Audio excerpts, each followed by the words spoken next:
So I did create a book on Amazon. This is the paperback version. It's in color. I love it.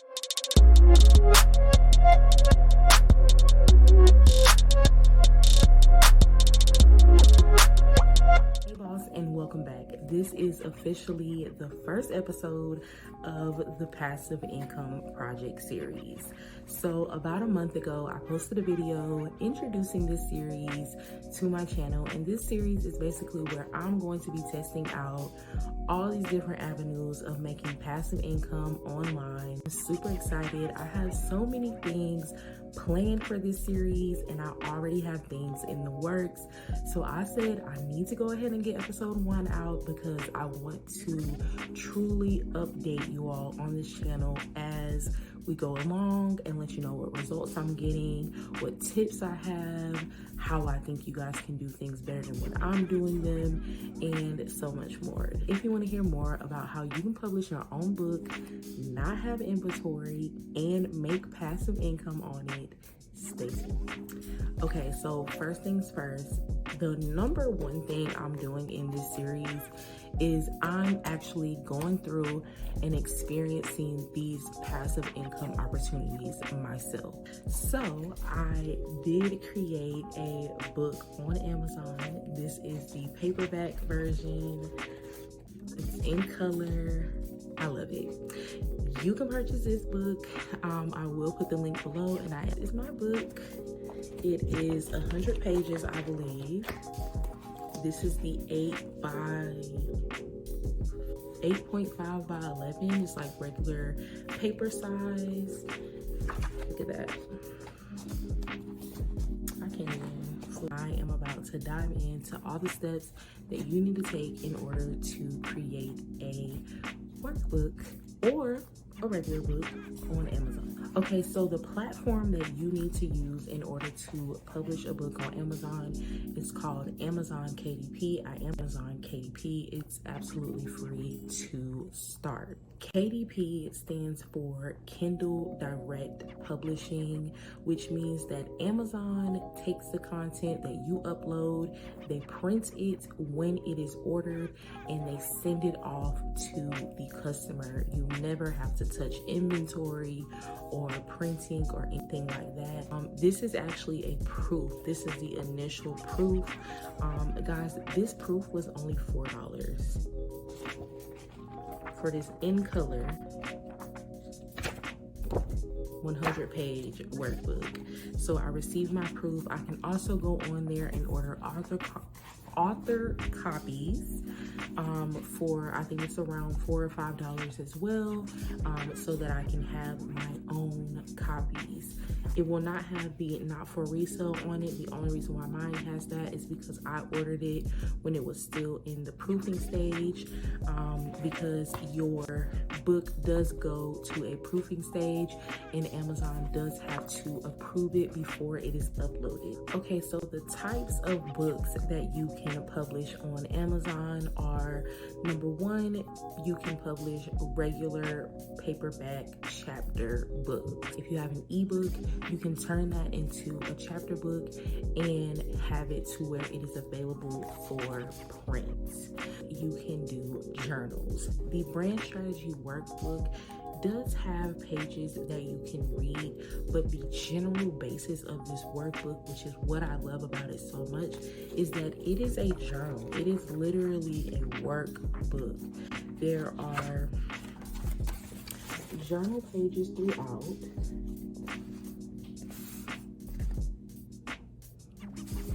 Journal pages throughout. In the back, there is areas for checklists. Trying to show y'all one of it. There is right here where you are crafting your mission statement. There's a lot of open space to write and really plan out, put the plan on paper. And then you have these sections. They are also like half page with the lines, things like that.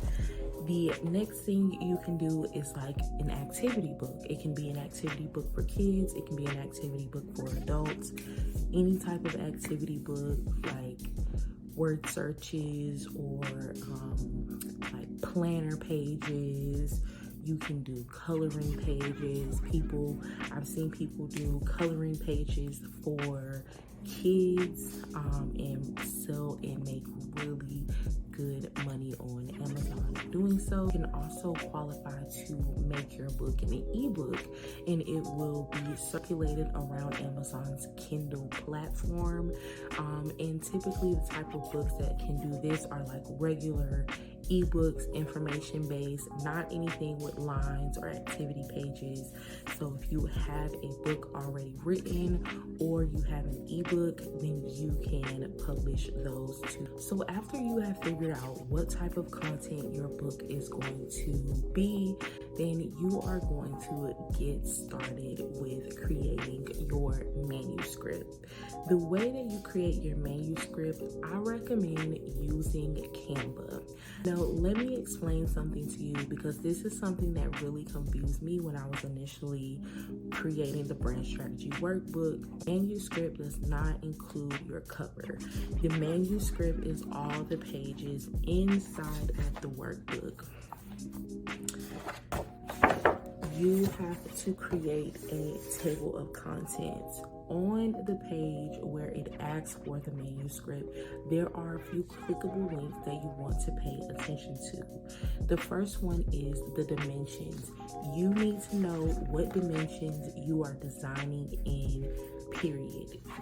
Whatever type of book you're going to have, you need to know what dimensions the book is going to be, what you want the user experience to be like. Amazon offers so many different dimensions. There's a lot of different options for dimensions, so give that a thought. Like I said, this is 8.5 by 11, so it's regular paper size. I wanted it to be a really good experience when you're writing into it, because it is a workbook. Now, regular chapter books or ebooks can take on a smaller role because they are books that people are reading, and typically books have like a size that most books are. So make sure you know the dimensions. After you know the dimensions, you want to make sure that you have a table of contents. Amazon also has a manuscript template. You want to open this manuscript template because it's going to give you all of this information up here. Amazon does supply you with an ISBN number, and that's basically just the number that is assigned to your book so that your book is recognizable by this number. So that's this number here. Amazon does assign you these. They will assign you this number before you get to the manuscript area.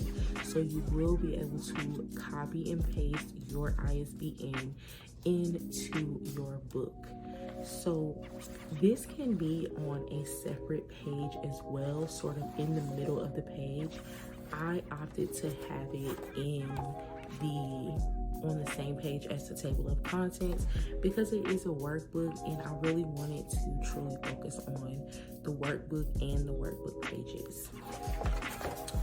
So the table of contents, there's also in that template, in that manuscript template provided to you by Amazon, they do provide you with a table of contents template. I created my own in Canva. You can also type in table of contents and they will have plenty of different options if you want to make it look nice or different. So in Canva, you are going to choose whatever your size is. Now that you know your dimensions, you're going to choose whatever your size is. When you have this verbiage, you're going to copy and paste this verbiage into Canva.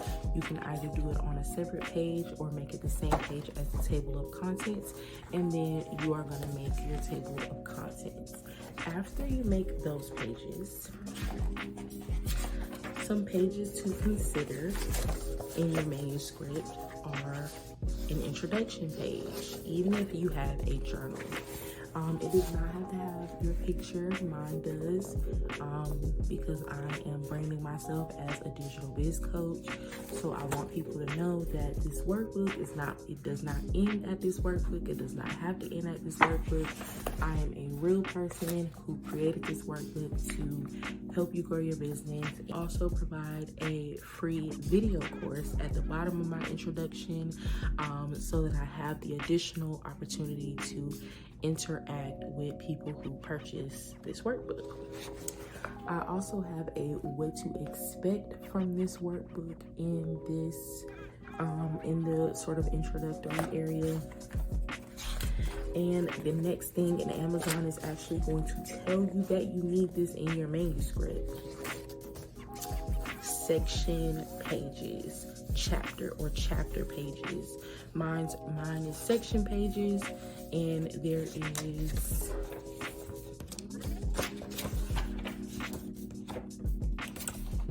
is 16 sections in this book. So section 1, boom, and then it goes into section 1. Some of the sections start with some type of writing or explanation. Section 2 is here, and then so on and so forth. Amazon also requires you to have page numbers. For this journal style workbook, I did not want to put page numbers on each page. I just didn't want to do that. So what I did is I used my section pages as anchor pages, and I included page numbers on those.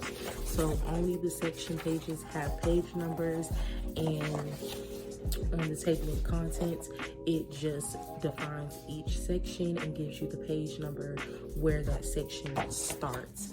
I didn't want to complicate and have so many different pages, and when you're using Canva, they don't have a section or a feature where you can just automatically number the pages, so I had to go through and number them manually. If you are publishing a regular book, I would recommend having a page number on all pages.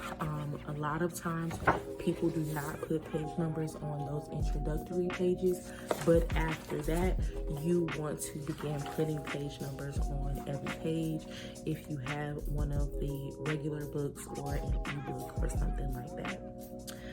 And in that case, then wherever you are editing this content at, then you will have that it should be a feature where you can actually just automatically number the pages. And make sure that you do count these as a page. Okay, so this is page 1 technically, page 2, page 3, and then page 4, which is the first section. Okay, so once your manuscript is created, you will upload it to Amazon KDP. The great thing about Amazon KDP is that they literally give you the option to preview it.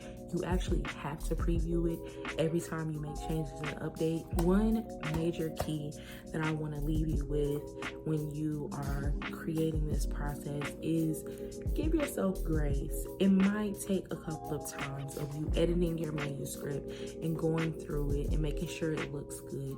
Give yourself grace, because if you do it right the first time, you don't ever have to do it again. You're up on Amazon's market, getting shown to their clients multiple times a day, and you are, giving yourself the potential to be making money in your sleep. So if it takes a little bit longer to read through everything how you want it, or make everything exactly how you want it to be, or get it to show up on the preview perfectly, that's okay. Give yourself time. This is a process that does not have to be completed in one sitting. And remember that once it's completed and it's done right, you only have to do it one time. Once your manuscript is created and uploaded, and you're going to upload your cover. Amazon has a cover template that is available on the KDP website. In the area where it says upload your cover, if you look right next to that, you're going to see a hyperlink that's going to take you to downloading the correct cover template for the dimensions of your book. It's not just a regular, like you create the front cover. There is actually a cover document that focuses on this portion of the book. So all of this, the spine, if you want your spine to have something, it can. All of this, the barcode, it gives you all of that. And you don't actually put the barcode up there. Amazon puts the barcode, so you want to make sure you don't have anything in this corner. The next thing is picking paperback or hardcover. Amazon is beta testing hardcover, so you are able to pick hardcover as an option. I have actually been meaning to go in and do that. I just need to adjust the dimensions. It's not the same exact dimensions as the paperback, so I need to go in and adjust the dimensions for the hardcover so I can order it. And once I do, I'll be sure to do an update video, or I will show you on my TikTok. Make sure you follow my TikTok because I show all of the quick things over there. But this is the paperback version, as if I haven't showed you guys enough in this video. But it's super nice. I love the quality. I chose the matte paper because, and you do get to choose like whether the cover is glossy and the type of paper, and if it's in black and white or if it's in color. I chose the matte paper instead of the glossy because I knew that it's a workbook. I want people to be able to write in it, and I want it to be super comfortable to write in. So a few tips for beginners creating a book on Amazon KDP is, number one, like I said, take it easy, take it slow. It's a project and you're going to have to kind of go through the steps slowly and one by one. And once you do it one time, I promise you it'll be super easy to duplicate a second, a third, and a fourth time if you want to have more books, or if you want to do a line of journals and then a line of coloring books and then a line of planners and then a line of ebooks. You can do all of that in your Amazon KDP account. Tip number two is understand that passive income is income that you get to collect residual money on a daily, weekly, monthly type basis, and you shouldn't have to do anything on a day-to-day to actually get this money, other than like advertising or something like that. But as far as the actual product or whatever it is that you're selling, it should be, like a quick thing, something that you don't have to, like, I'm not shipping these. Once it's up, it's up. That doesn't mean that there isn't work involved with passive income, which is why I wanted to start the passive income project series, because passive income is not just easy to do. It can be easy to make once you have it done, once you have actually put in the upfront time investment, and it could be a actual time, money, or energy investment. Once you've put in that upfront investment, then it is supposed to be money that just flows in abundance. If you have an actual ebook, then actual books, you can also be an audio book to go on Amazon's platforms as well. So Amazon has a lot of ways that you can monetize your written content, and get physical copies and digital copies and audio versions of your written content into the hands of Amazon users all over the globe. And we all know Amazon, they got that bag, okay? So get in on this, get your piece, let me know. Feel free to drop the link to your Amazon book in the comments, because you never know, somebody stopping by just might need what you have to offer. Bye.